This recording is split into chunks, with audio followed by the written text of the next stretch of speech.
Door. I used to pay for things, but that was time ago. When now I hit you niggas with the wider flow, it's like bad 'em up once. Never could you take me for a dance. Been on the scene for 100 months. All I met is bare cunts. Take man for lunch, either you get punched. Pick one boy from your bunch, tell man jump. Oh well, you didn't want to jump well. Oh well, look now you're slumped, little nigga I swear. Get out my lane, get out my lane. North and east and west are hot, but the south's on flames. This year I'ma be a household name. I grew up in a house of pain. I don't do it for the clout or fame. All the real niggas gonna vouch for my name. All the real niggas gonna vouch for my.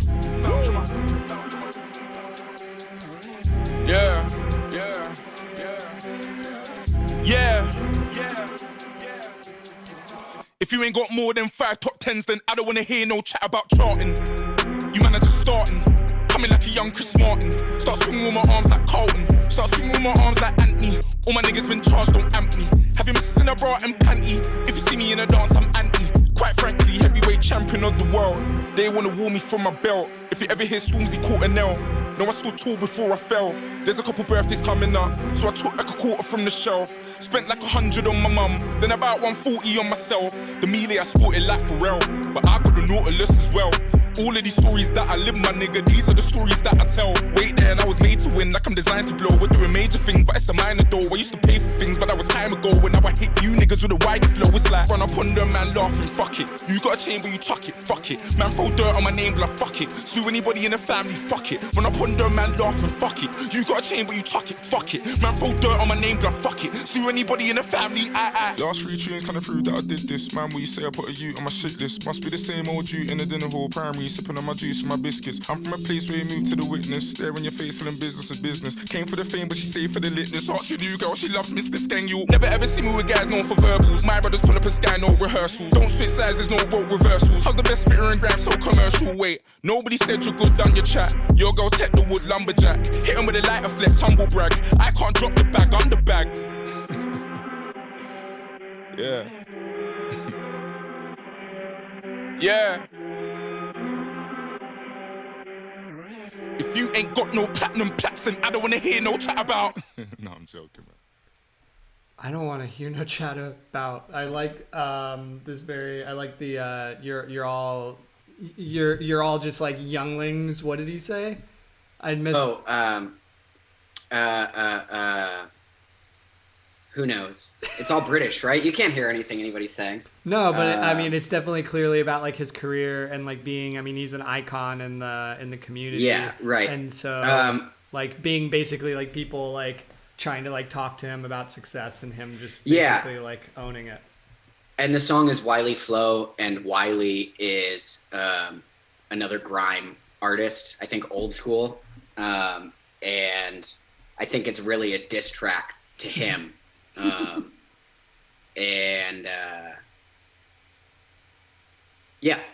I think it's done in his style also. So it's like kind of a big fuck you from Stormzy to Wiley, is what it seems to be, at least. Man, that's amazing. Yeah. So guys, I want to start the show. For anybody who's never been here before, my name's Chris. I go by Voices Chris on here and on socials pretty much across the board. Hell Yes is all about celebrating the creative process and the people who are a part of that every single step of the way. Mondays, we do an A&R based stream around released music. That's shifting a little bit. It was around research, but we're going to be doing something really fun with that soon, so stay tuned for that. Wednesday is the OG show that we started it all off with, which is around unreleased demo listening. We listen to music as a community and provide constructive criticism and just like help each other be better and just learn and grow in the creative process. And then on Fridays, to close out the week, I get to have awesome conversations with people that I greatly admire. Tonight is no exception. We're going to be talking to director, producer, and filmmaker Phil DUDEVOIRE. I like to just like to throw the little Frenchness in there anytime that I can. Yes. So, and at any time, if anybody in the chat has any questions for Phil, this is going to be the first visual person that we've had, this first visual creative that we've had on the stream. So I'm really excited about this because I feel like you're going to have a totally different perspective from many of the other interviews that we've done so far. But so if anybody in the chat has a question about a project they're working on or anything that I might not have asked yet, or you feel like I'm not going to ask her that's specific to you, please drop it in the chat and we'll definitely fit it in. So or if you feel like I'm wrong, if I'm wrong about anything, which I will be all night long, feel free to tell me. Oh, perfect. There you go. So yeah. Before getting into the creative process, where you are now and just what's coming up next, we like to start at the beginning and just talk about where you grew up, what it was like. Tell us about the people, the sights, the smells, the food, and all the stuff that you grew up around that just like it maybe inspired some of this creativity of yours. Sure. So I've watched a couple episodes, but I don't know how much you've talked about our hometown, Chris. Me and Chris are from the same hometown. But we didn't meet there. We didn't meet there. But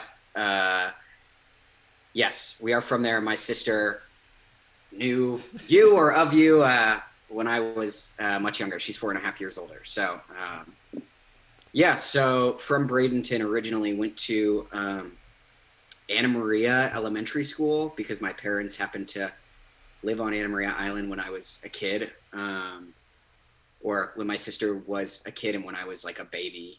And so they moved in town into Bradenton when I was probably like 1 or 2. And, but they sent me to the schools that my sister was going to. And they really liked that elementary school. So I ended up going there, which was different. It was like a 35-minute car ride to school every day. And most of the kids that I ended up going to middle school and then high school with kind of all grew up in the same neighborhood on the west side of Bradenton, all went to the same elementary school, all went to the same middle school, all went to the same high school their whole life. So I had a couple people that I went through school with my whole life, but different. And did you stay friends with those people too? Or was it did everybody kind of go their own separate ways? I kind of cut ties with Bradenton as fast as I could after high school. It just, Florida's not the place for me. Bradenton definitely isn't the place for me. It's primarily, like dentists and a lot of maybe not so creative. Not super creative. A lot of lawyers, a lot of teachers, a lot of old money. It would be, I guess people would say.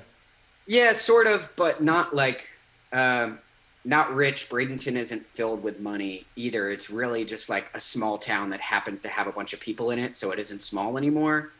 But it isn't. I wouldn't say that it breeds culture or breeds creativity, or mainly what people are known for there are sports. You know, we've had players go to from my high school go to UF, FSU, Alabama, eventually to the pros, stuff like that. So big sports town, which is kind of what I grew up in. There's a lot of spring training that happens in that. Yeah. So I lived I don't know anything about sports either, by the way. That's it was around so much that you kind of just knew that it happened. Right. So the high school that I went to, Manatee High School, we were the Hurricanes. Our football team was #1 in the nation when I was a freshman and a sophomore, and maybe even into my junior year. They won a state championship my freshman year. And the quarterback of the football team ended up going to play for the Philadelphia Phillies, went to play baseball. So sports town for sure. Business town. Not a ton to do, not a ton of people doing what I was into, which primarily was music. Music kind of drives what I do more than anything else. Oh, somebody goes to Full Sail. Funny. A couple of people. Looks like there's a couple of people who went to Full Sail, and then Griffin's said that they loved your work on, I think, is it Issa's stuff? Issa, Issa. That's awesome. It looks like your sister's in the chat. Guys. Shout out to Chelsea. Oh, yes. That's Chelsea. But, yeah, so Bradenton is sports town. That's kind of where I grew up watching ESPN every day before school. That's what I loved. I wanted to be a sports commentator for a long time. You have the voice for it. I could see that. Yeah, thank you. My mom is still mad. I was going to say, did you have that voice from a young age, or did it evolve? I don't know that I had this voice. I hope I didn't have this exact voice from the time I was a baby. Chelsea, let us know in the chat if he's always had this voice. But sorry to throw I don't you think off I've the always track. had this voice. I remember my voice cracking pretty hard when I was like 16 or 17 years old. So, but always really into sports commentary. I think it's a really, I think it's a hard skill to recognize because the only time you ever hear sports commentary is at the highest level, right? So you don't have anything to compare it to. But hockey announcers, football announcers, F1 announcers, all are, it's live poetry, right, about something that isn't necessarily poetic. And it's an art form tied into this really technical thing with an audience of people who aren't necessarily there for art, right? They're there to watch sports.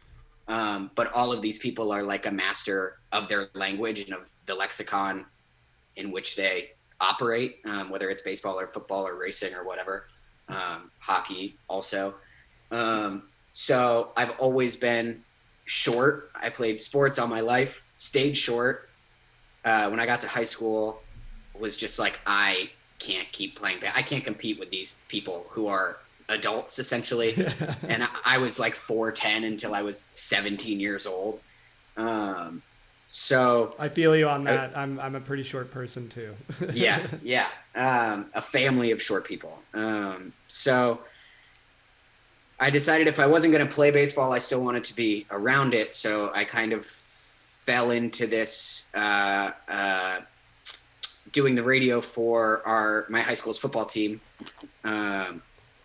Family friend knew a guy, of course, and ended up doing that in high school. But kind of the other thing to do in Bradenton is church.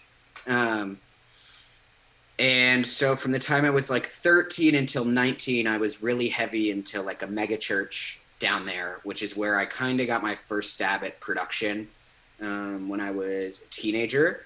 I feel like those are the places where all the shows happened too, in that part of the state. It just happened to be churches because they had the production equipment. Right. And they're willing to let you use the space. That's another thing about churches is grace is at least built into it, or the idea of grace is built into it. Not always implemented super well. Right. Not always. Depends on the church, the people, whatever.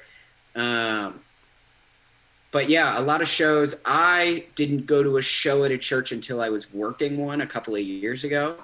But I didn't really grow up going to shows. It's not really a thing people in Bradenton did. The first concert I went to was with my sister freshman year. And what concert it was Jason Mraz. Jason Mraz. Jason Mraz at the Mid-Florida Credit Union Amphitheater, which has had 100 different names before and since then. But yeah, Jason Mraz, and I remember he had a crazy LED show. It was, let's see, if I was like 14, it was like 2012. So would that have been Love? Is a 4-letter word? Or it may have been. I knew. Or was it We Sing, We Dance, We Steal Things? Either way, good era. Either way, that's a good era for Jason Mraz. Great era of Jason Mraz. I would say the peak of Jason Mraz, probably. I mean, he was playing amphitheaters, so you would think decent part of his career at least. But yeah, so that was my first show. So I didn't grow up in the music scene. I kind of hit it when I moved to Tampa, or just before I moved to Tampa when I was like 18. Was anyone in your family like ultra creative? My dad can draw, but he doesn't do it or pursue it. And like just doodle on a napkin kind of person. Yeah. Or he would draw like the dragon from Shrek. I have like a vivid memory of him like regularly doing that, or just one. Not one regularly. time? I remember it once happening, but it was known that like he could do that within the family. That was like, and then one time we went to Epcot, and you can do like this is how we draw Disney characters, and they do like a lesson, and the person who drew like Tinkerbell or whatever will come in and they teach a class of like 35 people how to draw Tinkerbell's face. And so we still have those hanging up in our house, and my dad's is the best one. But not like, it wasn't ever thought of as a career. I still really don't consider what I do art, that's not the frame of reference that I've ever approached it with. I'm realizing now more and more that is what I do, but it's not what the idea of artists always felt pretentious to me. And so it wasn't something that I ever would have identified myself as. But I guess it's what I do. And I guess it means I'm pretentious. I mean, I think every creative and artist has to have a little bit of an ego to an extent. Whether that gets in the way of, I don't know, yourself sometimes. Totally. It can also help you a ton, right? Yeah, I mean, it's a battle of ego and self-doubt is all that, like, what this is. Especially I'm freelance. So, I may work on 3 shoots a month. And each of those shoots, I mean, you're talking about a day or 2 on set, depending on the role, maybe a few days of pre-pro, maybe a few weeks of pre-production, putting the shoot together. But you're talking about some months you're sitting around for 20 days, nothing to do, and all you can do is listen to your ego or listen to your doubt or try and distract yourself from those things. So, that's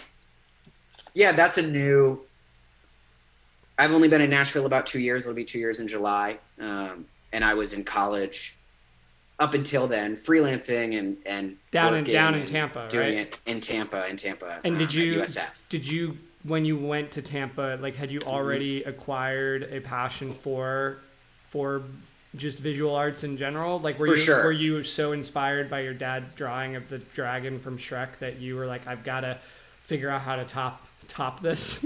So it wasn't the Shrek drawing, although I wish I could. I still can't. I still am not a traditionally artistic, and I can't paint. I don't really draw. I mean, my graphic design comes from hand-drawn stuff, and then it gets adapted. But the visual thing I think it's always been there. I think I've just always liked looking at things. I've always liked observing, and that has manifested in different ways. I got opened up to production when I started at that church when I was like 13 or so, and doing like real legit live production for our middle school service first. So very contained, much smaller, but we were a remote location. So we would set up the whole church every weekend and then tear it down, all the electronics, all the lights, all the sound, all the DIs, everything, which happened to be the best experience for when I ended up going on the road and you're setting up in a new venue every night. And with being on set, every single time you're on set, every location that you're at, you're bringing in tons of gear and then bringing all that gear out. And so that started when I was young, 12 or 13. But I kind of, I think I'm the first generation where cell phones were part of growing up. I was in middle school, I think, when I got my first cell phone, which honestly, I really wanted one. My friends had one. I got one. And then it was always, you got to let your parents know where you are if you've got a phone. My mom and dad wanted to know where I was. And I was like, well, I should just not have a phone because I'd rather just be out and nobody know where I am than have to worry about like being in contact. And like now this phone is actually more of a hindrance. A hindrance. I don't want this, I don't want to deal with this. So did you like bury your Motorola Razr somewhere? Or, I mean, by this point, was it all iPhones? Like when I was at that point, it was like the cool scene kids had like sidekicks and stuff. I like to put my age in perspective. Like I was probably like the last group of kids in elementary school that had a fucking pager. I had a pager. Right. Amazing. Yeah. No one I knew had pagers. I didn't know anybody who ever had a pager. So there's the age difference already, y'all. Yeah. Small age difference. But also, my parents, to be fair, were behind on the technological trends, so Sure. I'm not that old. Everybody. Sure. I had flip phones for the most part growing up, and then I think 8th grade is when iPhones really started to become the regular, right? That's what everybody started to have. So probably 8th or 9th grade, I got an iPhone, and before that, it had been flip phones. Nothing fancy. We're not a fancy family. But I think as soon as I got my first iPhone, I was shooting video on it. And it was always because, like, my friends liked parkour. Parkour was really cool when I was a middle schooler into high school. And I couldn't do it. But it was always like, I'll shoot it, you know? Yeah. I'll take video. And so I was filling a need within my friends, and that they wanted to show that they could do this thing, and I had the ability to capture it in a cool way. Yeah. So that, I think, is kind of the first. What were you? I think about this a lot. Were you filming on your flip phone, or what were you filming with? Probably on. My mom got herself a flip recorder. You know those? The white. It's a little white. Was it kind of like vertical? Yes. Yeah. I remember those. It was like before. So it was like the prototype for the GoPro kind of. I feel like. Totally. So my mom had one of those, and I think I would use that. But yeah, on friends' phones or on my phone, it must have been when I got an iPhone and you could start shooting video regularly. I don't know exactly. That's a memory that will come to me at some point. But I don't know when it necessarily started. But everything I've done is tangled up into filmmaking in one way or another. And I'm finding that all my experience and all my influences and all my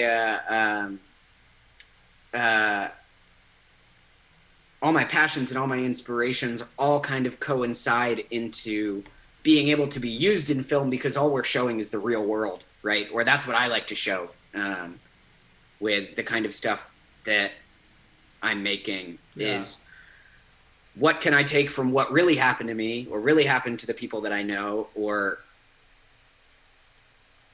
what it looks like is happening to the people that I know, or what this situation from the outside looks like. And now I'm able to take that and make it interesting, right? And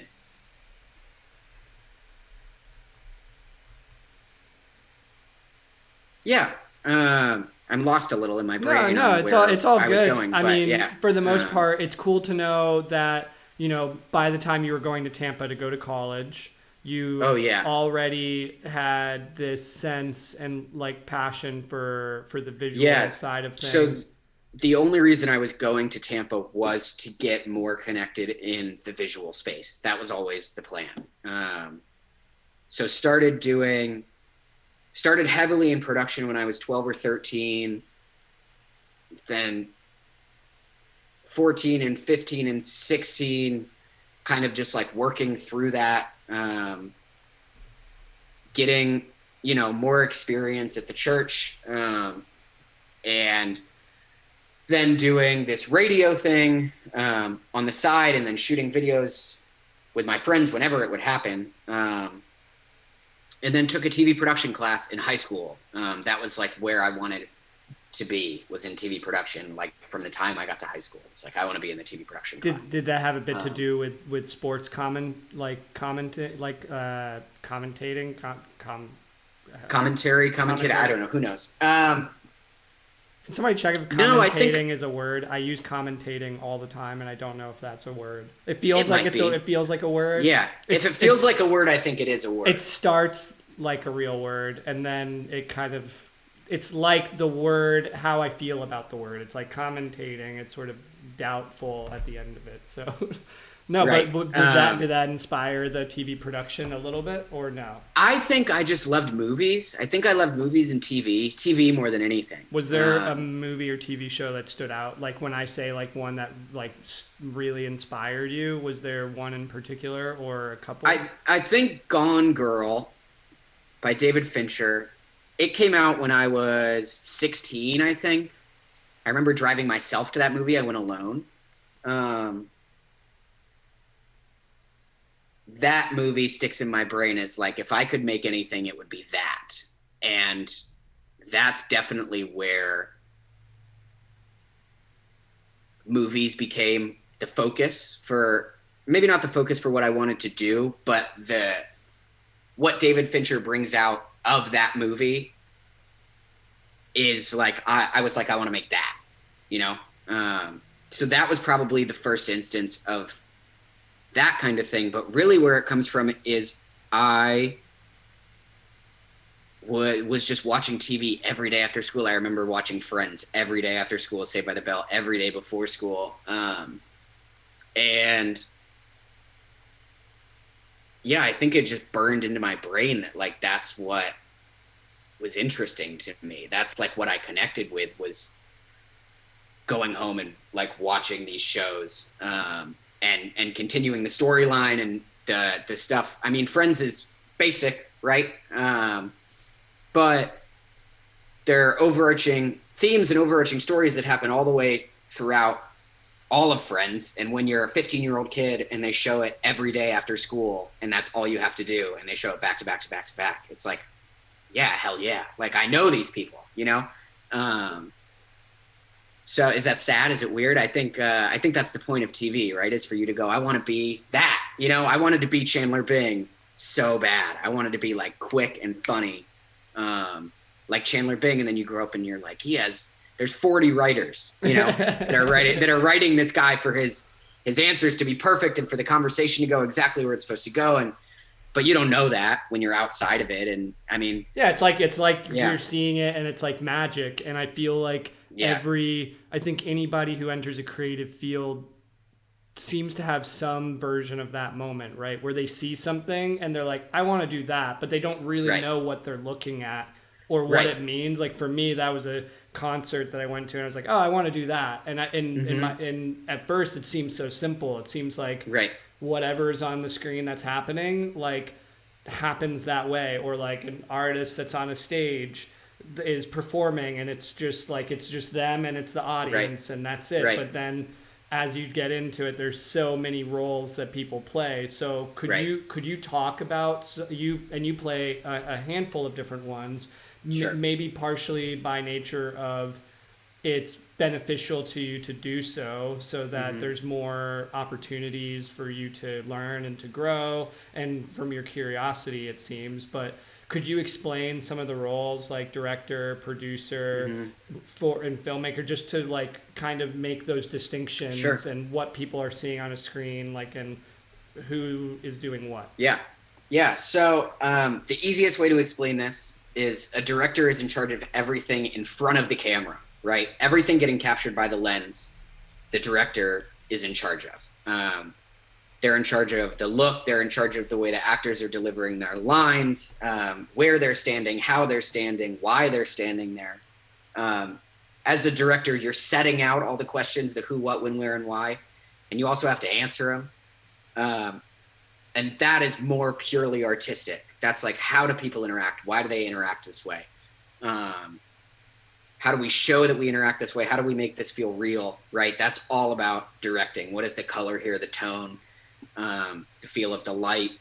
What are we saying with each object in the room, right? Nothing's there on accident in film. Nothing happens on accident. It may happen on accident in the moment, but still it's going to a cutting room floor somewhere. And somebody, usually the director or the editor, whoever, decides like that's going in, right? So there's nothing that happens on accident, and your director is like the last line of this is not an accident before a thing goes out. And in making the thing as well. A producer is in charge of everything behind the camera and in getting everything there. So locations, logistics, people, insurance, gear, rentals, anything possible that the director will need to tell their story, the producer does, right? Filmmaking, the idea of being a filmmaker is just to say that and I've kind of always looked at people's bios and gone, why do you have filmmaker when like what you do is DP, like you're a director of photography, or what you do is you're a director, or what you do is you're a producer.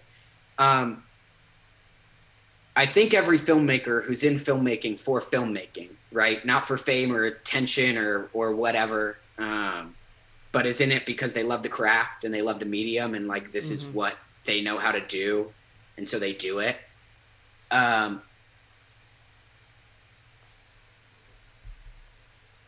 Film has all these rules, all this complexity, like you're talking about. You go to a show when you're a kid and you look up at the stage and you're like, it's just the artist and they wanted the lights this way and now we're here, you know, and they wanted it to sound, but it's like there's 400 people working on this, you know, working to make sure that that light's exactly the right intensity and color at the right time to feel right for this show in this environment. But if you could take it all away, at the center of it is someone who wanted to be on stage and wanted to play for people. And it doesn't matter that they're on a stage. This could be a coffee shop. It could be a park. It could be wherever. They're an artist. They're a musician, right? As a filmmaker, there's all these things in the way as you take steps in your career. And I think with any career, as you take steps, you gain complexity and the jobs get harder and they get more specialized. So to say that I'm a filmmaker is just to say that even without the commercialized side of this business, without the big sets, without the rules, without the things in place that say, this is a shoot, this person is in charge of craft, this person is in charge of hair and makeup, this person is in charge of all talent. As a filmmaker, at the end of the day, all I'm doing all the time is looking for things that are influencing the way that I create at the end of the day. What things look like, who I'll be walking around here at Trader Joe's and you see somebody and you're like, that's a character, you know, that's somebody to put in a thing someday, because they're dressed a certain way or because they talk a certain way, or they interact, or they're just like, there's so much of what you expect to see at Trader Joe's that you're like, that's the person when I decide. I need to spend more time at Trader Joe's, it sounds like. Yeah, yes. Absolutely. There's a lot of characters in Trader Joe's. Do you think it's just the good, cheap wine, or what is it? It's probably the wine. I think it's the kind of laissez-faire nature of Trader Joe's. Just the general ambiance. Yeah, the general, you know, you have your international dried goods next to your frozen foods with the, you know, the Mandarin chicken, whatever we're talking about. It's a weird place, right? Because you go to Publix, you're a Southerner. You go to Publix and you're like, I'm in a grocery store. And Trader Joe's it just feels like a billion different things, you know? I'm still warming up to Trader Joe's. They're not native to where I am. But as a filmmaker, right, it's influencing everything that I do and the way that I look at everything. And it has nothing to do with the titles that have been created by the industry. It just has to do with, like, this is how I'm perceiving the world. I'm looking at the world in order to create a version of it someday. So filmmakers almost less of a job, but maybe more of a title or a mentality. Is that? Yeah, I think it's a mentality in that I'm looking at the world in terms of how can you turn this into film? You know, how do I make this moment? How do I capture what this moment felt like to me or to the people here, and create it on screen? Because that's what we're doing when we're watching a movie, is you're connecting with whoever's up there. You're like, I know exactly what it feels like to be in that place in that time. I know exactly what that character's feeling because I've been there. Yeah. Right. The only way to be there for that character is for the director, the producer, the DP, everyone involved, the hundreds of people involved, to be on the same page in what you're trying to create. And so for me, if I want to direct, I have to be able to answer every question about every person who's in a frame at any given time and why they're there and how they're there. So filmmaking is just a focus of the energy of the things that I've already always been observing, you know, all the weird instances that are happening around you, or the guy walking down the street or whatever, you know,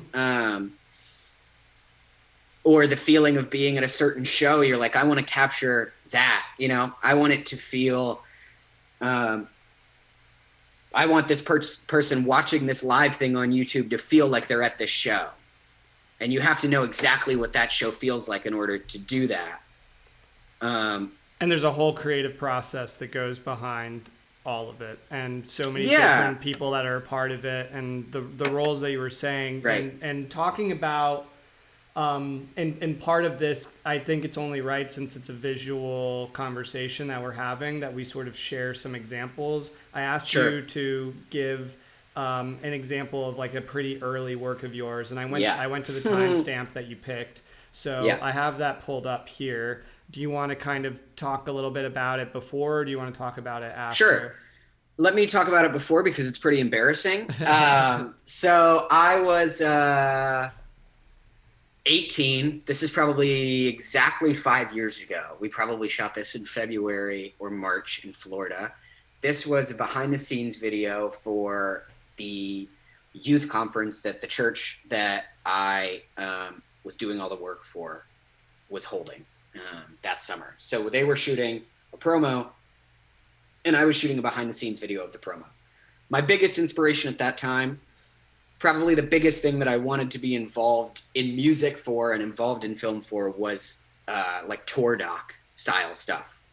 Watching 21 Pilots and I mean, everybody that was huge at that time, was like, show what it's like to be on the road, you know? So I talked to the director of this, a guy named Daniel Malik, who now works for a production company in Tampa that I interned at, called Diamond View, who do great work. So what role did you play in this? I was shooting all of it. So would that be considered like camera op, or like, because I feel like when it's a small crew, you kind of take on multiple roles. On something, this was kind of my first stab at really filmmaking. So I had made videos and stuff before this, but this was my first stab at, like, they handed me a camera and they were like, just shoot us and follow us, basically. And that's what I wanted to do anyway. So this is me with the camera in my hands. I wouldn't even call it a camera operator, because it's just not legit enough for that. I was BTS on this. I was behind the scenes video. I was out of the way. I was, I was there to take video of them actually making a thing. Got it. That's cool. I'm excited to see the like evolution too, because this is going to be the first of 3 different visuals that we end up playing tonight, guys. So I'm going to play through. I mean, sorry, I didn't mean to cut you off. Was there anything else you wanted to say about it, or? That's it. Cool. Let's go. Oh.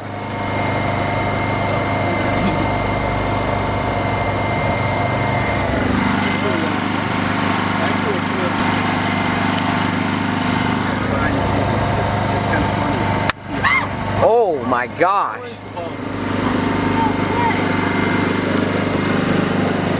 Right now?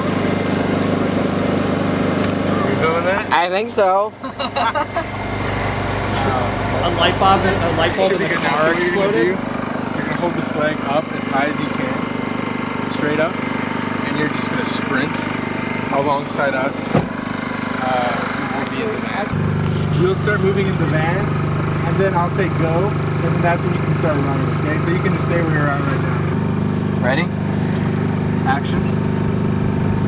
And go. That's awesome. Cut. Nice. That was really good. Good. That's awesome. You told me to play a minute of it, so all the mistakes that I could have possibly made are in there. I'm talking through it. my hands are shaky. I'm trying to be funny with the subtitles, and maybe they're funny. But yeah, so the guy that you mainly hear talking through that is Daniel Malik. He was the director of that shoot. And I used that footage. That's like a 20-minute behind the scenes thing to pitch myself to DBMK before I really knew them. To go on their first tour, to shoot a doc. So that was kind of like, this led to this. And yeah, so that was kind of my first venture in filmmaking on my own. I had done just like shooting stuff and making projects while I was in school, but this was like the first step as a filmmaker to like try and gain work. I mean, speaking of work, did you, a big thing in a lot of creative communities, right, is sort of like having the side hustle to support the like creative dream and everything like that. Like, did you sort of just jump right into doing this stuff and getting paid for it immediately, or did you have some side hustles when you started out? Yeah, so I worked for free for like 6 or 7 years just trying to get experience. So you talk about from the time I'm 13 or so until I was probably 19 or 20, I was just working. I just wanted to do it. I wanted to be there. I wanted to learn. Like, that video is not good, right? Like that 20-minute video. I mean, it's better than what I have on my iPhone, I think. Sure. But it could have been a 5-minute video.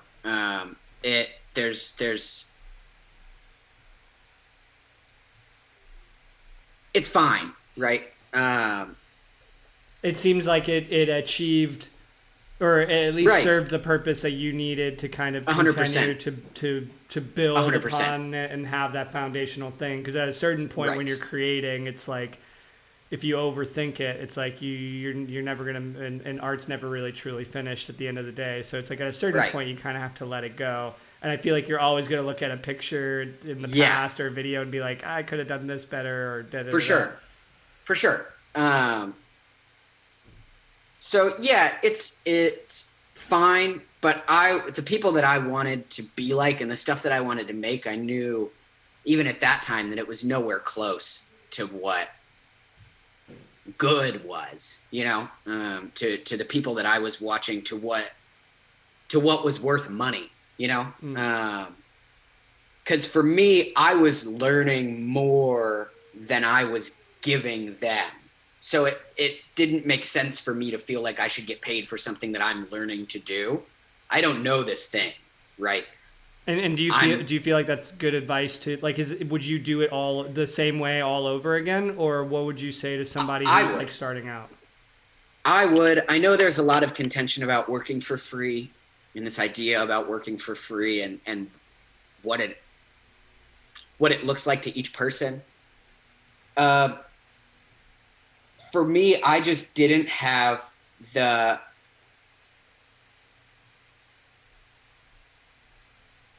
I didn't feel like what I had to offer at that time was worth the money that they could have paid somebody else who would have done a better job on it. So for me, it was like, I just want to watch somebody do their thing. And I'm still this way. I just want to watch somebody who's good at what they do and learn through osmosis of them doing their thing and me getting to do it alongside them. And then eventually, someday, I'll be good enough to charge money for this. But right now, I could be anybody, you know? People go to college for 4 years. You know, you spend $60,000, and I did too. You go to college for 4 years, you pay for an education. And this education was free for me, you know, to go out and be on set and to do the thing with the people that trusted me or who saw something in me or who I saw something in. So I was okay getting paid in knowledge and experience at that time. And still there are times that I'm okay with it because it's things outside of what I'm good at, you know? So would I tell people to work for free? It depends on where you're at. I was lucky enough that I was young. I knew that it's what I wanted to do, and I would give anything to do it. So getting paid for it wasn't really even on my mind. It was just about like, I need footage. I want to be able to move to Tampa. So at this time when this video came out, I was 18, turning 19. So I did 1 year of school in Bradenton at USF Sarasota. And then I did my sophomore through senior years at USF Tampa. And my goal when I was in Bradenton for that first year of college was to just get enough footage to show the people in Tampa that I was worth working with. Nobody in my family did this. No one that I knew did this. I didn't have any frame of reference for what it cost to do this. You know, I was borrowing cameras from people, and I just wanted to shoot, and I just wanted to learn. So it was never about getting paid. It still really isn't even about getting paid. I have to get paid because it's now my livelihood, you know? So I have to identify my worth based on the industry standard of what it says that role is worth, you know? But if I could just make videos and still survive without having to worry about the money coming in, I would do that. I would just drop everything and I'll just make videos. I'll shoot stuff all day long. I don't have to worry about rent or whatever, you know? So that's, it made sense for you at the time and based on your goals. And it seems like that's just going to be different for each person is what you're saying. It's totally different for everybody. And what you're looking to get out of it is different for everybody. All I wanted, and still all I want, is to make the stuff that I see in my head. And if someone is willing to help me get closer to that, then that's all I need. Payment is a necessity of the craft now, unfortunately. I mean, I feel like it's gotten more expensive too with the like quality that you're competing against sometimes. And I feel like people are even going backwards a little bit and like using that as like a stylized way to sort of almost get things done more inexpensively, like having these like filters that are like intentionally not high definition. Right. So the film industry is filled with money. There's so much money in the film industry. And you can make more money you don't have to work as much in the film industry as you do in the music industry to make the same amount of money, right? As a visual person, or just like you're saying, just generalizing?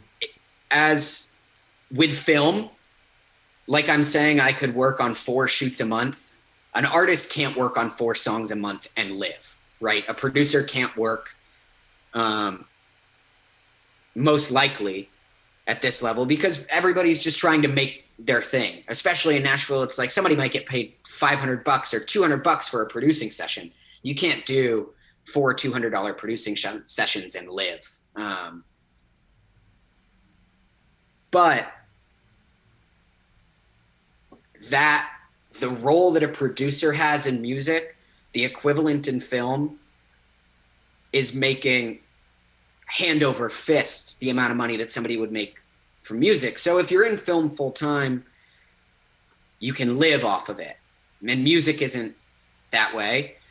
How did I get here from? Well, we're just talking about you know, somebody who is starting out and the idea of working for free and should you do it. And it sounds like you're sort of a little bit conflicted on it in the sense of like, you understand that like what you're doing is valuable, but you also understand that like potentially, you know, basically like because you're competing with other people like which, you know, further exacerbates the problem, right? Which is like you're constantly as a creative person having to have in the back of your mind that like, well, somebody might be willing to do this for free. So it's like either I'm going to bar myself out of the opportunity because I price myself out of it, or I take it, which is like I think has more to say about I think that's less on maybe on the people who are actually taking those jobs. I think has more to say about the people who like in the value Setting the standard. the value Right. they're placing on the work Right. that people like you do. So Right. and I see both sides of it, because on one sense you got to protect it because you're not only protecting yourself, you're protecting others. Right. But there's always going to be that person that's going to be like, and I'll do it for free because I need to build my portfolio, and Right. you can't discount that.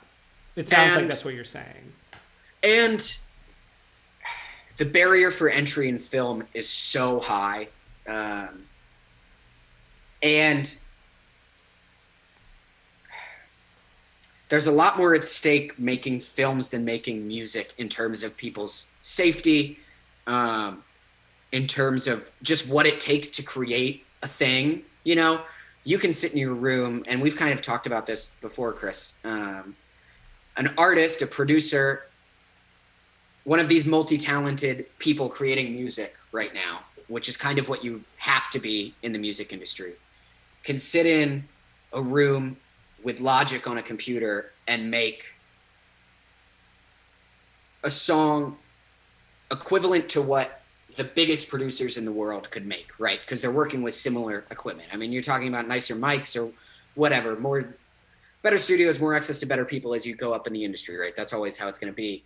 But somebody can sit in their room all day for free and make songs. And I can't do that anymore as a filmmaker, because there's now a standard for what I expect of my work, which means it takes 10 people to make a thing now. Or it takes a certain amount of money in rentals to make up for the fact that we're going to have fewer people.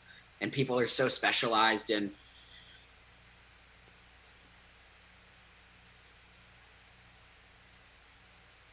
man, I don't know, if you love it, you got to do it for what you can do it for, right? That's all that, like, that's what it came down to for me. It was like, I want to go on tour, and yes, I'd like to get paid to go on tour, but I also know that I am not necessarily adding value to the tour yet when I was first starting, because I've never done this. I've never been on a tour. I don't know what this takes. I don't know what this entails, or what the band expects, or what it's like to sleep on the floor of the van, or whatever, and I was young, and I was in college, and I had the opportunity, I had the privilege to be able to work for free, and to gain experience, and to just do what I loved to do.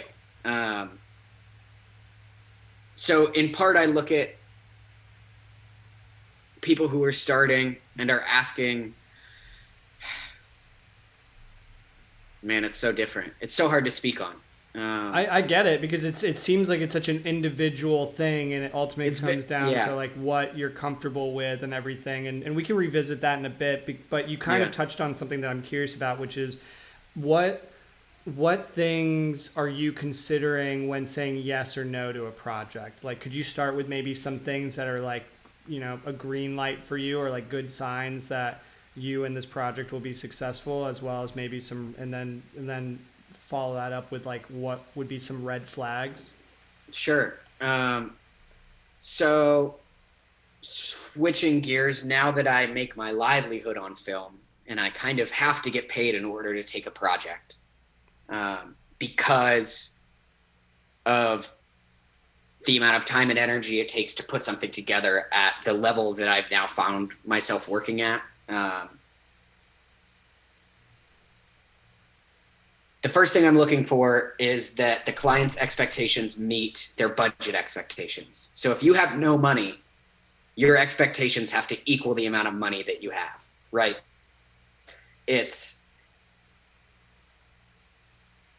costs a couple of grand to gather the gear and the resources to make something that can stand up to what everyone else is putting out at minimum, right? Otherwise, it's not worth putting out, in my mind. I have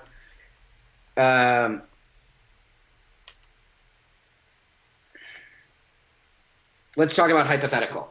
Say an agency or a label approaches me with a $10,000 shoot.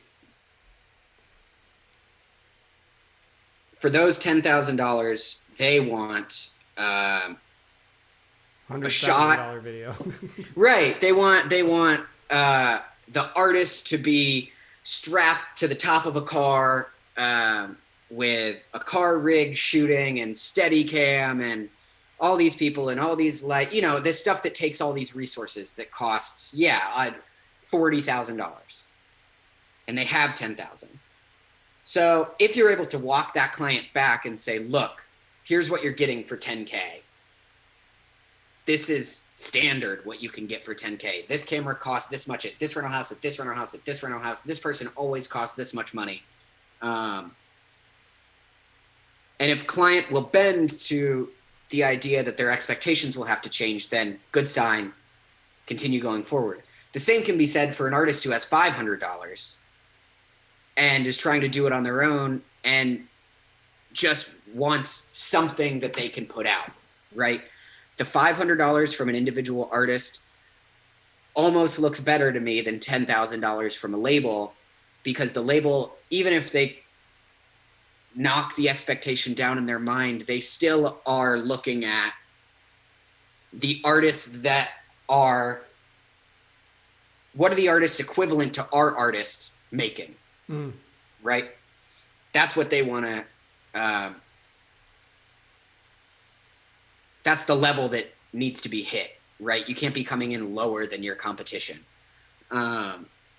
And people are doing a lot more with a lot less. And so budgets are getting weird and smaller, and expectations are getting bigger and bigger. Do you think that goes back to what we were talking about before, where it's like maybe some of these companies, to stay competitive, are sort of maybe making things happen outside of budget constraints solely for the sake of like beating out competition? I think that's part of it. I think also part of it is it's a field that's inherently creative, and people are going to get creative in the way that they get around budgets. You're gonna find, and this is something that we almost touched on earlier, in that I kind of do a couple different things, and that I do graphic design and film, and that I do a couple of things inside of each one, right? So if I, as a director, can say, okay, this is a $10,000 project, and I know my skill set in that I could pitch a video that has a lot of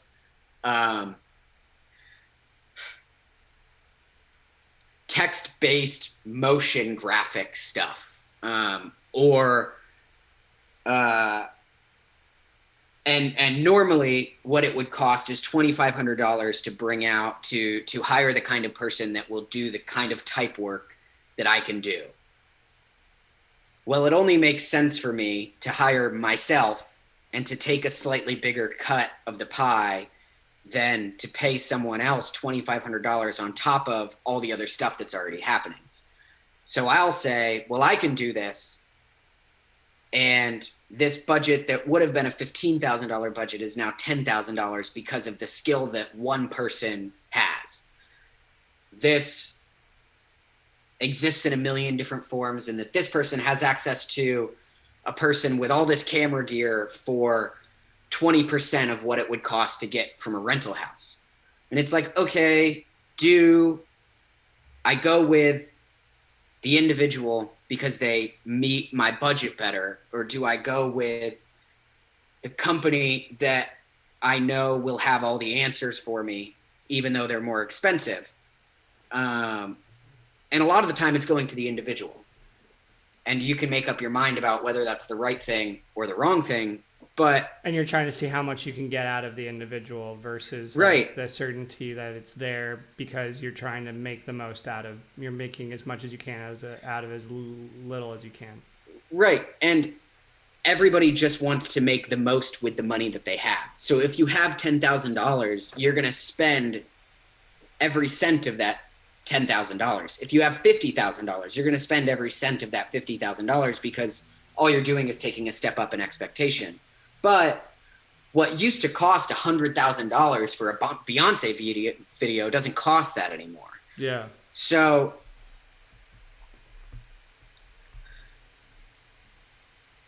it gets tricky. People are multifaceted. People are incredibly specialized. They do a lot of different things. The cost of equipment is coming down in film, in parts, but it's still an industry that it needs money to operate. Lights cost what they cost because it's what they cost, and people cost what they cost because it's what they cost. It's not made up, right? People cost what they're worth. Lights cost what they're worth. Cameras cost what they're worth. And there's no getting around that. So I think people are just getting more and more creative with what they're willing to try, and knowing that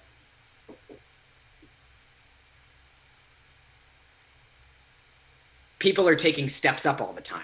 So they're wanting to prove something. The director who's doing this video for $100,000, their last video might have been $10,000.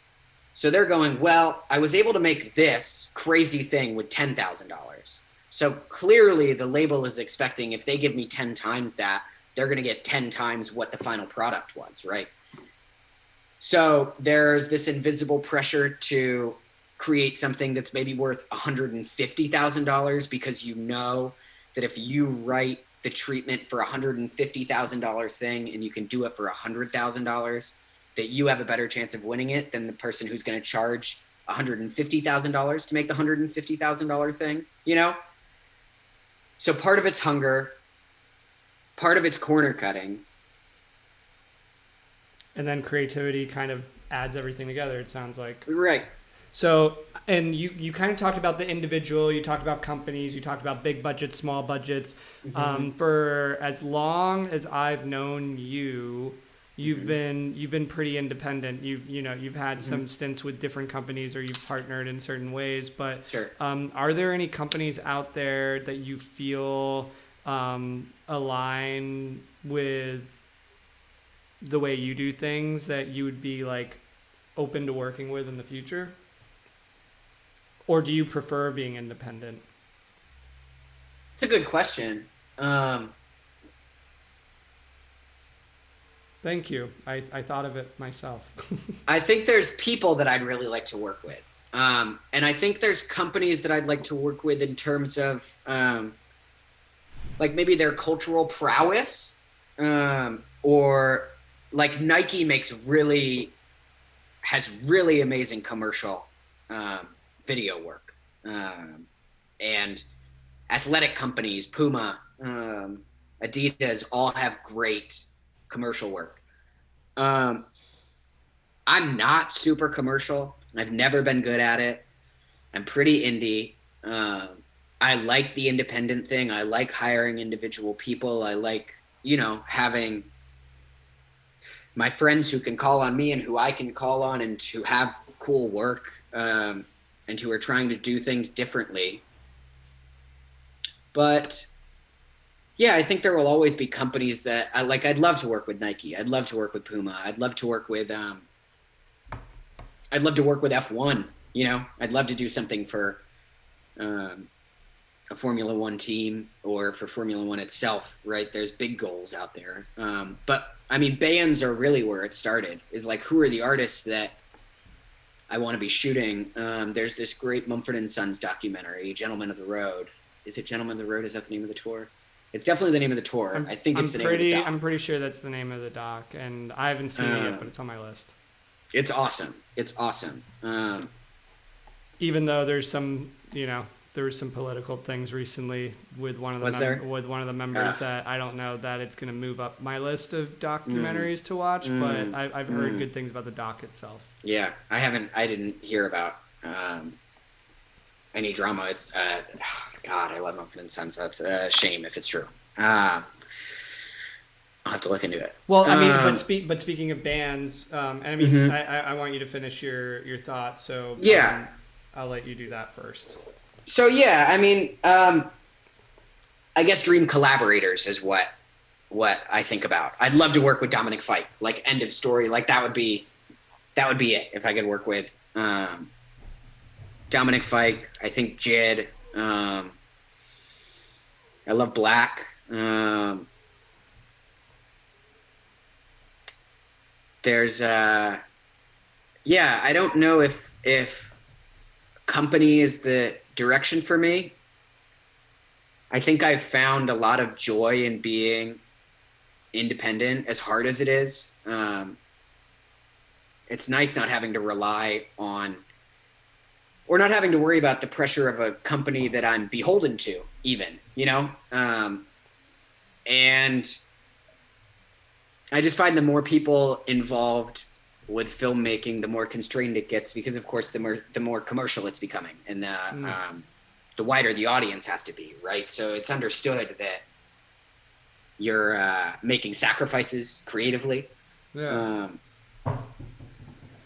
Well, I mean, do you want to? I mean, speaking of collaborators, right? I want to talk about a collaboration that I've tied to you since I've known you, which is a previous guest on this show, DBMK.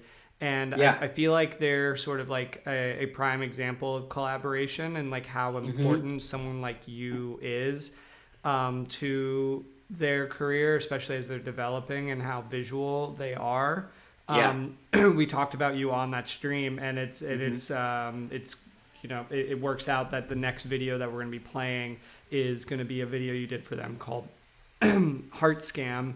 So, I mean, do you want to, like, before we play this video, do you want to talk a bit about how just what the experience is like when you do end up, you know, after you get through the phase of like, am I going to work with them? Am I not going to work with them? You say yes, you're working with this artist, and now you're getting into it with them. What are the things that you're thinking about? Like, what are some of the things that help bring about this video, for example? So DBMK is a little different because it's like heart and soul. It was like my first real project that I was able to take ownership of, right? And still have a lot of ownership over. For Heart Scam, it was kind of, my friend Shane Sackett shot it, DP'd it. And he's been instrumental in my career and making work that I didn't think I'd be able to make for a long time, you know, possible. The band was getting ready to put out the record Headlights for Eyes, and we thought Heart Scam was the song to make a video for. And the band didn't have a lot of money, and it was still new for me. I work as their creative director and had been working as their creative director for a couple of years at this point, but it was the first record I was working on for them. And this was our third music video together, but it's the first one that we kind of tried to legitimize, and that we spent a little bit of money on it.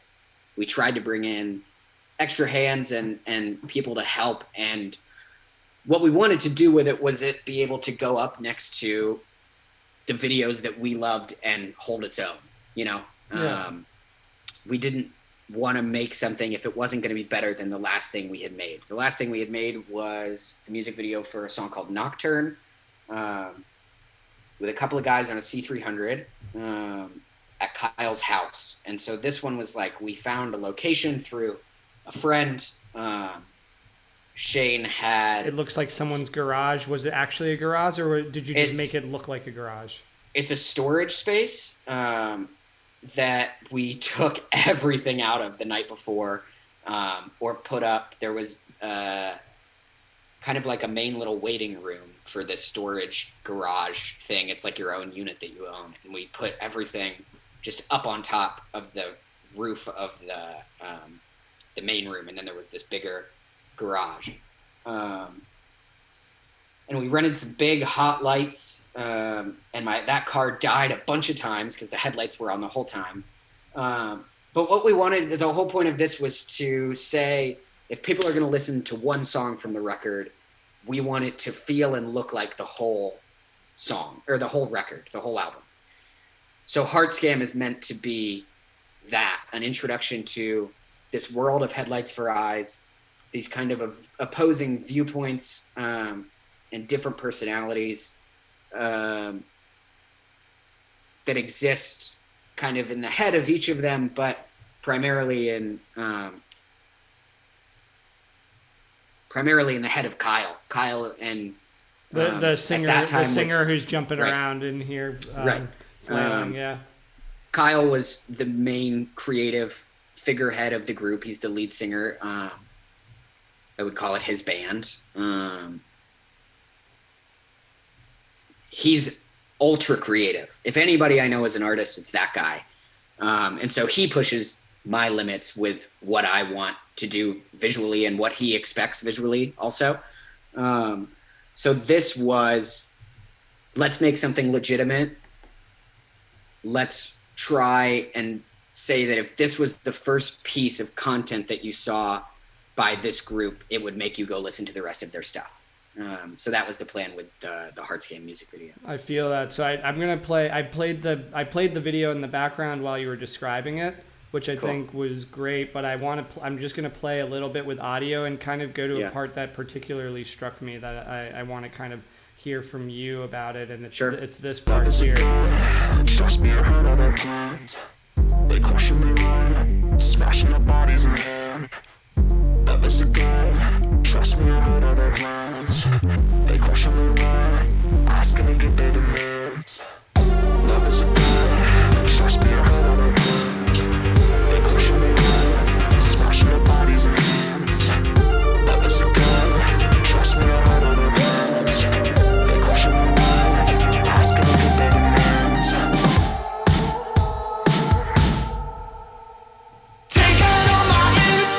Turn into a ghost, haunting the pursuit of me, especially not alone.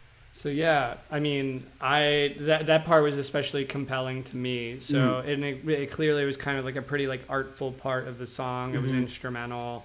I guess what were you? What was that sort of to you? Like that when you said it's like meant to be a summary of like all of the different like thoughts and personalities, like there's obviously these different settings, these different colors, and then you're almost revisiting it in this instrumental part. Was that meant to sort of like almost summarize the summary that is the song and video itself? Yeah, and I think the whole record is, I mean, where it really comes from is this fire and ice idea, right? Like it's taking it down to its core of red and blue, which also was hot at the time, but we wanted to do it different than what we felt like other people were doing. I actually have a piece from the up on my wall, but it's funny that's everybody's favorite part, the kind of faces changing part, because it was my favorite part when I wrote it, but I don't think it's my favorite part now. I don't think it was my favorite part when we shot it. But that's the part that always stands out to people. So maybe it's more interesting to hear your perspective on it, because I really love that part, but it's not what I saw in my head when I wanted to make it. So I wonder what it looks like to you. Yeah, I mean, it was, listening to the video, obviously I was paying attention to what you had to say, so I wasn't so focused on the entire video. But, like, in general, I just, like, love, like, aesthetic things that aren't so, like, performance-based. Sure. Unless the performance is, like, super impressive or it's almost necessary. Right. So, like, to me, it's, like, the thing that I liked about it was, like, I got the feeling of the entire video in like this short little condensed moment. It's like it's like when you're eating something that you really like, and there's like, I'm a big texture person, and there's like I don't know, like granola and a parfait Yeah. or something, and then you get that Sure. like that bit of granola. Like to me, that was like the granola, and then Cool. like, but you can't. To me, it's like it's the same thing with songs and everything. I'm a very like moments oriented person. Like I Yeah. think of every time I've shown somebody anything, it's almost always like wait for this lyric or wait for this moment, wait for that thing. I'm a big moments person. I'm that way with singers. I'm that way with visuals. That Sure. was a moment to me, and that's why I gravitated towards it. But Yeah. I don't know that like if the whole video was that, if it would have the Right. same effect, you know? Sure. It's like I think it comes in the right place in the song, and I think it's kind of a it's like a nice little reprieve from everything else Yeah. that was before it and after it. yeah, it's the song definitely gets much more low key at that point. So I know that I was thinking, I know I saw this face swapping thing in my head, that I saw that, the dolly shots with the red and the blue. I saw it a little cleaner, a little tighter. You live and you learn, you know, with this stuff. Were you trying to use, let me see if I can use some terms, like a pull focus kind of thing? Because I noticed there was a little bit of like almost like distortion with like the... Yeah, so that distortion happened in post because I was slowing down. So what you don't see is that the camera's on a dolly. The dolly's on rails. On the end of the rails are sandbags. So I had to crop the sandbags out of the shot, but also keep the move long enough on each face to set you kind of in that, because it's the first time that you like look at each of these guys' eyes. Where they're not moving wildly. Where they're not moving, they're not telling you how to feel, right? They're just like looking. It's just a moment between the viewer and the band. So that's what that was. It is a breakdown kind of the whole song. I like to find what's at the center of something at its simplest form. And that video at its simplest form is these four guys and all their different personalities. And kind of this, setting you in that and kind of making the metaphor really clear at that point in the video. And I mean, could you like, what is that coming to like on the same page with an artist? Is that a big challenge, or like what is the biggest challenge when like trying to get on the same page with an artist on a creative vision, like with something like this?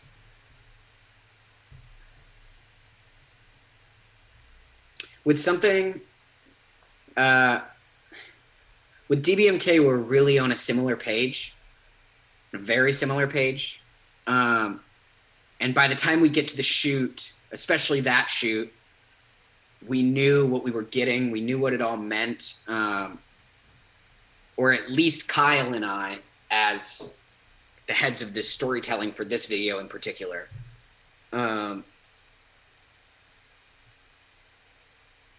we knew what we wanted to do way before we got there.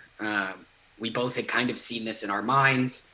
We had talked through the song a bunch and listened through it, and I was in the studio with them while they were making it. Is that a unique? And there was, is that a unique thing? Do you always get to have that opportunity? I like to do that if I'm directing. I like to, especially if I'm creative directing, which is what I do primarily for them, is I want to be there for the process. I want to hear about what the songs are to them. And you get a different perspective seeing the process of them making it, because you know how hard they worked on each individual part of the song. So I kind of have the pressure to work that hard on each part of the video, right? And DBMK is making music that at its core is honest, and is trying to tell the truth about who each person is. And so that's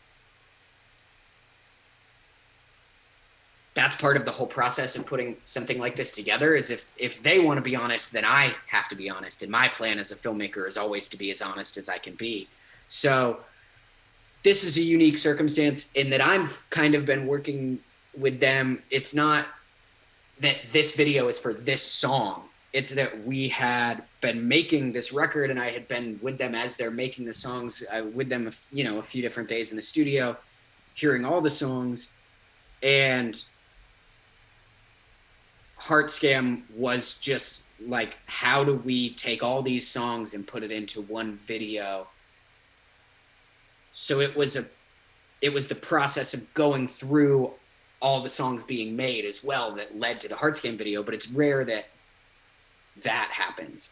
As a better example, I just worked with the band Small Pools for the first time, if you've heard of them, an alternative act from here. And with a video like that, I was connected through an agency, and it was like, this is how much money we have. We hope the concept of the video revolves around an orange, this specific orange.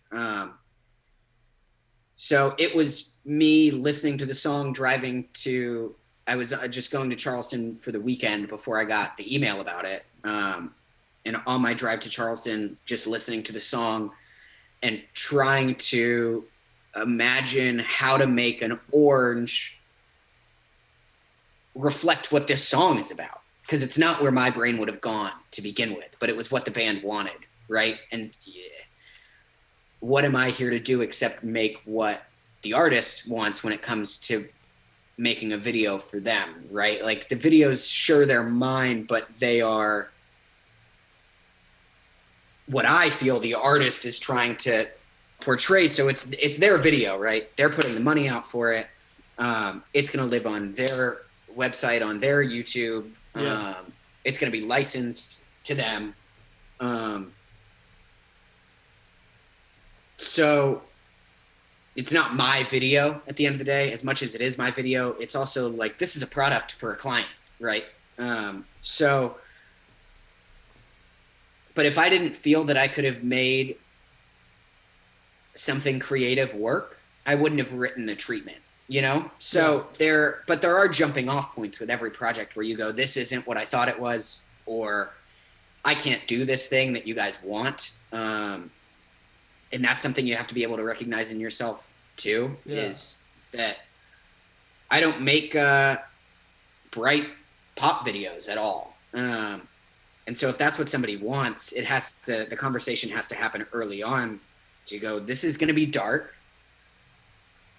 It's gonna feel angry in parts, but if I don't like the song, and if I don't see something when I'm listening to the song, especially if I know that they want a video for the song, if I don't see something, then I'm not the right person for it, you know?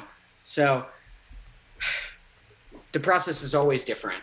In a perfect world, I get everything I want and I get all the money I want to make it with, and the band is happy. But most of what it is we have this much money, we have a loose idea for a concept, and we want you to get creative and play around with it, or this is what this video needs to be. Can you make it? You know? But primarily, I don't work on stuff that I'm not in love with, because it's part of the process, isn't it? If I take a shoot on, especially as a director, you're talking about a month of work. So if I take on a project that I'm not invested in, and 2 weeks later a project from things that you would care about. 2 weeks later a project comes in that I just needed to be patient for, that now I can't work on because I'm on another project, and I may not fulfill this artist with everything that they wanted from this video because I wasn't the right person to take it to begin with. So it's a long answer.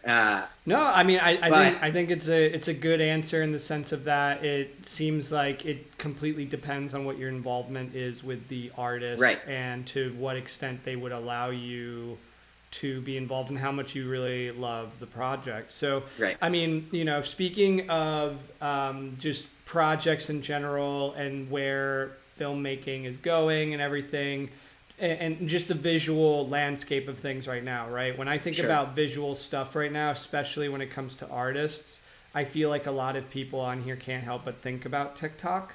And I'm curious, like, for someone that does what you do, I know how I know the mixed reviews that I get from artists and from business people and everything like that, but I don't think I've gotten to have this conversation with you or with anyone who makes visual stuff.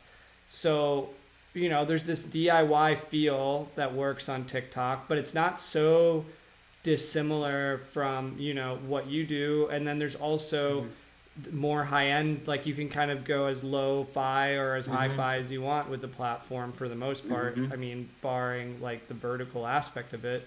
So I'd love to know just what your perspective is on the platform as it pertains to what you do.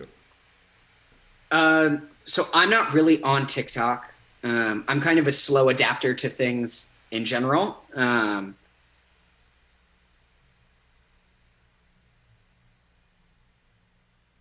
I think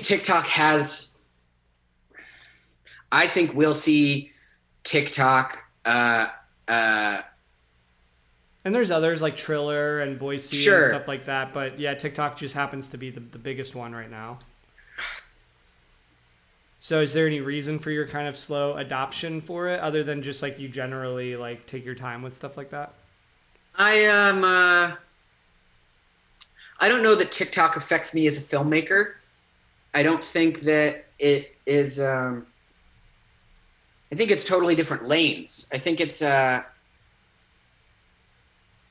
like people who write jingles versus making movies. Not to discredit one over the other. It's a different skill set. You're making. I mean, TikToks are based on what, like a 10-second time scale, a 15-second, and a 30-second time scale.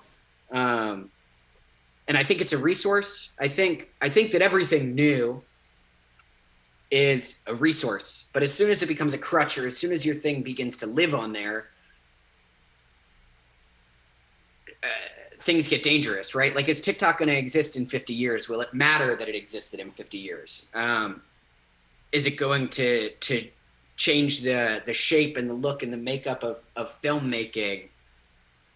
Maybe, but probably not. Not in terms of, I don't know that you can make TikToks at scale, I think they're meant for a certain type of creation. I think anything can live on there. I do think about it changing things to vertical because we didn't know about 16:9 or widescreen TVs when we were making stuff for 4:3 tube TVs, right? So you watch old broadcasts and you've got the black bars on the side because it doesn't fit on your TV anymore. And even with widescreen, it's still technically not the the appropriate what is it called, the aspect ratio. Aspect ratio, because I was looking at buying an ultra widescreen for my office here. And it was kind of crazy to see movies make sense in this aspect. I'm like, I never even thought about that. Right. But I guess to that point in the vertical aspect of it, because it seemed like there was, Quibi was betting on short form, and it was meant to be longer content than what what a TikTok is. But why is it that something that did have some pretty interesting and artful things on there, albeit short form videos, why do you think that failed? I downloaded the app, I was excited about it, and then when it came out, I just had for some reason I had just no reason to open it up. I think it's overwhelming, right? If you're scrolling on your phone, I don't think what you want to do after you leave Instagram or TikTok is watch something that might be moving for like emotionally moving and stirring, which is what short films are in some way meant to be, right? Not every short film is that. But people don't watch 15-minute YouTube videos anymore, and you can watch those on your phone all day long. So I think maybe it's too much of one thing in one place, and that people want to sit on the couch and watch a movie, and that's what your brain is accustomed to for taking in this medium.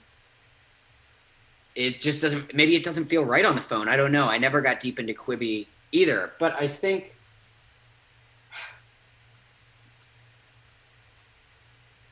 Man, it's hard. Yeah, I mean, I don't know that it's like, I feel like I feel like we would be, billionaires if we had the answers for all of this. So it's more speculation and more out of my own curiosity as somebody who like, I don't really post on TikTok as much as, besides like the unreleased demo blog that we have on TikTok. Quick little short plug there. But Sure. I'm mostly like scrolling and like watching what people are doing and learning from that. So yeah, I mean, I guess besides TikTok and Quibi that you feel is sort of a little bit separate of the industry, I guess Quibi a little bit closer to it. Like, what do you feel is the future for what you do as an industry, and like any trends that we should be looking out for? Man, I mean, COVID's made that weird, right? In that people were already not going to the movies anymore. And it feels like definitely the movie theater experience is going to go away for a while. Even if it's back now, what movies used to be isn't what they are anymore, right? Or going to the movie theater isn't the experience that it used to be.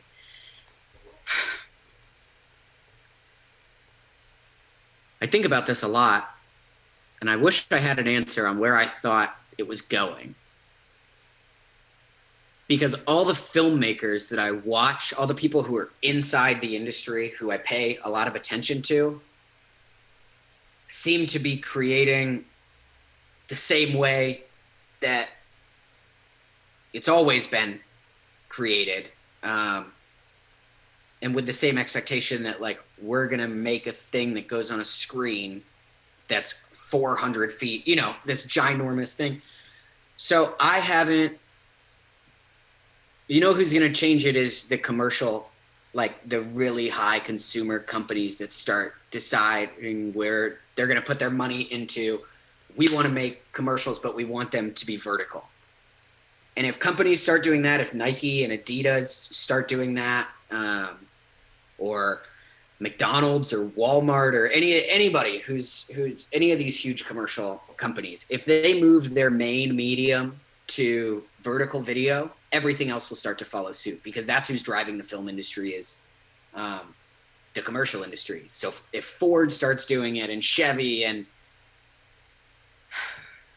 So do you feel like maybe Quibi, I mean, based on that, like, are you saying maybe something like Quibi was maybe years too like ahead of its time? Essentially, where it's like, as far as like it wasn't, people weren't making content for this medium, and they made a platform for that content. Right. Something's going to create a necessity, or somebody's going to set a standard of this is how we're making commercials from now on. And COVID's changing that too, right? In how people want to make commercials and how many people are working on commercials and what companies are willing to spend on commercials. And, there was something that I was just looking at. What about AR and VR?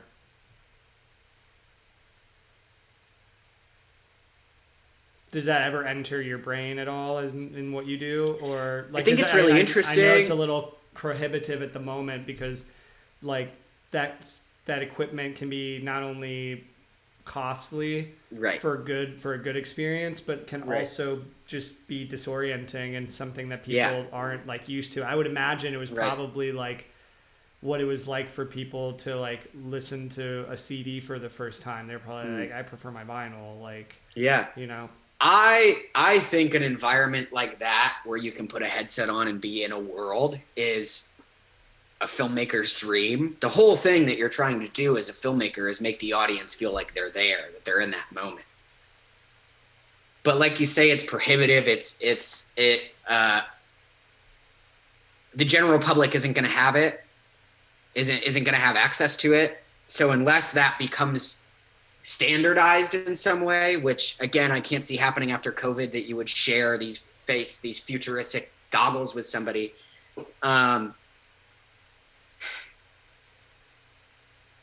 Man, I don't know. Hey, it's just something that maybe we walk away from this and we're both thinking about it and pondering it while we watch our next, movie on our list. I think the thing to watch is the camera companies and the tech companies who are driving the creative world. And what the standard, what special little features start to show up on the new technology that then becomes the standard. Because when you look at iPhones and Apple, and or even is it Windows that invented Bluetooth or Dell that invented Bluetooth, and then it becomes this thing that now every pair of Apple headphones is Bluetooth, right? You don't need a wire anymore. I'm behind on that AirPods game. Me too. I'm a wired person for for nothing else than the quality of stuff. But anyways, that's a whole nother story. Some big company is going to set the new standard in tech in terms of what the rest of the tech is going to follow.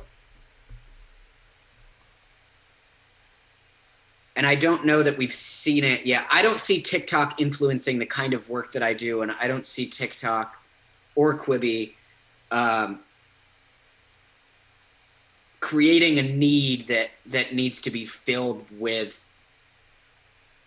this new brand of content, right? Yeah. I think LED walls are going to be a big piece of filmmaking technology in terms of they're the new green screen, that's what they'll be. And those are VR. They're crazy. The camera acts as a set of VR goggles, and the background parallaxes and changes based on how the camera's moving. So that's the future in terms of cost-effective ways to create films and to not have to go on location and things like that. But I don't see my world and the technology of the world that I live in being changed by Quibi or TikTok yet.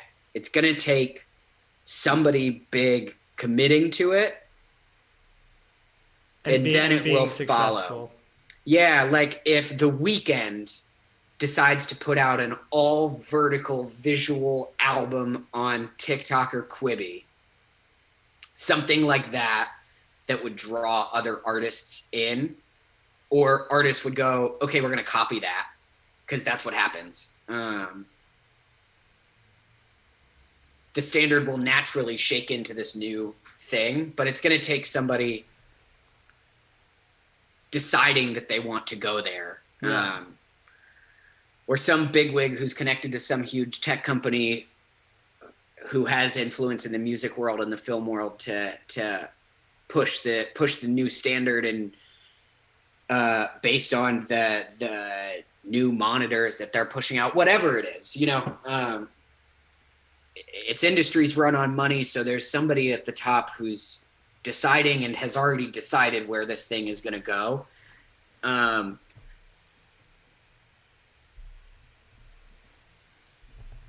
I don't see it flipping to vertical. I think it feels too much like I think a vertical thing makes a thing feel more low budget. Makes a thing feel like it was made with less effort simply because it's for your phone, which you do everything on. Like there's nothing special about vertical video because the access is so easy, I mean, we have Netflix and all of it now, but I feel like there's something different about, vertical video just feels cheaper, I get it. Well, switching off of vertical and going back to the horizontal world, and just like where things are going, you had a video that you had directed and produced for Jet Black Alley Cat. Yep. That came out, was that today or yesterday? Today. Came out this morning, which is cool. It came out this morning, so we're going to play the third and final video before we get into the goodbyes and getting into a raid. Have you ever been a part of a raid on Twitch? I haven't. So this will be fun, and I'll show you how we do that. But before we get into that, I'm going to play Jet Black Alley Cat's latest video that was directed the roles you did on it was you directed.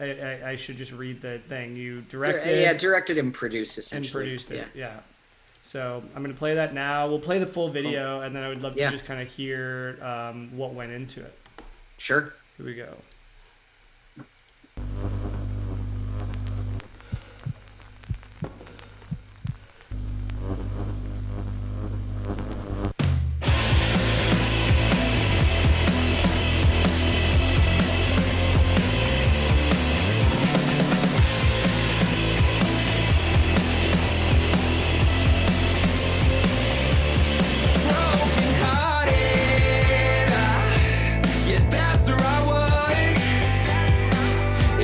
Oh, whoa.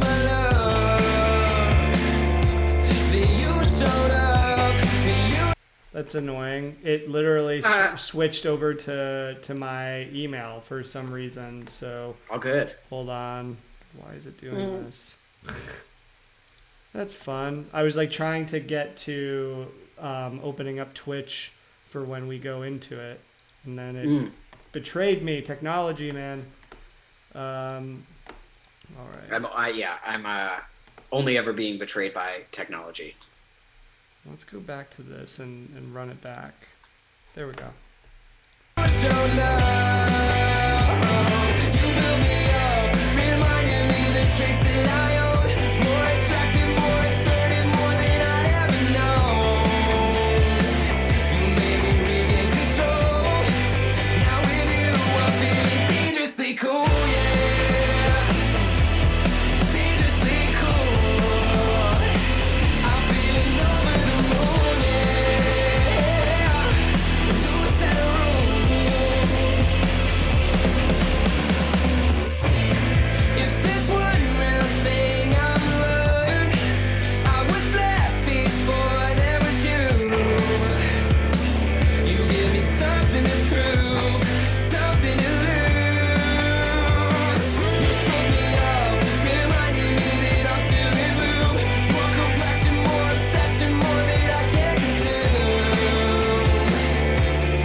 It's dope.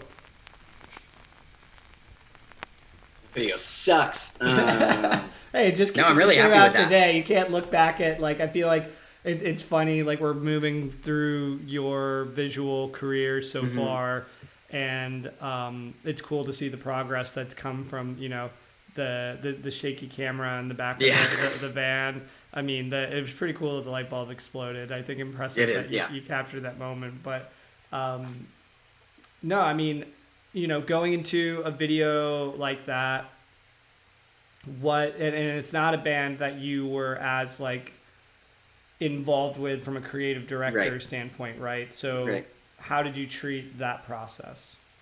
So the Jet Black Alley Cat guys are rock and rollers through and through. Met all of them on tour a few years ago. and stayed in touch. And they're really particular, but luckily I know what they're particular about, which is honestly the best way to be with an artist. I want to know what the artist wants as much as I want to know what I want, you know? So it was really like, hey, we have some songs. Can you listen to them? Tell us what you hear. And I think I had reached out and said, hey, my buddy Shane is going to be in town for a couple of videos. And the way to keep costs down with this is to, we did a bunch of videos in a week and then basically pooled all the money together from all the videos to get rentals for all of them. And kind of socialized music videos. So that's one way that I am trying to, you know, skirt this really expensive part of filmmaking with independent artists who are, you know, $600 or $1,000 is a month of rent and a car payment or whatever, you know, like you don't always have a music video in your back pocket. So the approach with this was we shot that at a friend's house. His name is Eric Maynard. He now lives in Colorado or Seattle or something. I don't know. And it was the first video I shot during COVID, I think. I think this was, one of the first videos back during COVID. And the process was I was watching a lot of Spike Jonze music videos, like a lot of Weezer, Fatboy Slim music videos. And it's just a rock song, you know, like it's just a straight up rock song. And I was like, let's just make a rock performance video. And a lot of the time I'm story based and very conceptual. But we did the performance thing and it was awesome to be back in like a live performance. Cause in there, it was like a show. We had all their music. We had all their instruments plugged in, tracks, vocal, everything. Yeah. Running haze. And it just felt like being at a show again. And it's what we captured is exactly what I was hoping we would get when we went into it. And I'm really stoked on that video. And we didn't do it with a ton of money and it's just a performance thing, but it feels like what we were after. Which is the most important thing for me. You definitely caught a vibe with it. Sure. And yeah, it was just like, let's make a rock and roll video. And everyone I think was on edge from not performing, not playing shows, not like everybody needed the release of it. And yeah, the energy in there was awesome, really awesome. Yeah, the ending was pretty intense. Was that was the drum falling apart thing planned, or did they just do that? No, that was planned. I think we had a couple other takes that didn't work out as well, but destruction's always part of it, you know? There's nothing more fun than shooting destruction. So rock and roll, man. But rock and roll. So, I mean, Bill, it's been great. Not only like just like watching you grow on your journey, but getting to be your friend and to learn more about you, like especially like getting to ask these questions that I don't normally get to ask in a I don't know, a coffee shop setting. I mean, I'm sure we're gonna have many more discussions about the future of not only the music industry but the film industry and everything like that. So, but you know, all good things must come to an end, and this is no exception of that. So for all of you who are interested in staying in touch with Phil, I will make sure that there's a link right there to his Instagram. Hit him up there. He's always like, when he's not busy with the project, he's always looking for the next one to be inspired by. So stay in touch with him on there and check out some of his other work that is available. I'm sure you probably have it scattered throughout there as well. I think tonight, normally we spend the time like going through and looking at what live channels are going on and then picking one. But the first ever interview we did on the stream was DJ Money Green, and he happens to be streaming. So I think we're nice. I think we're gonna go ahead and raid him. Cool. And it's just gonna be DJing us into the rest of our Friday night.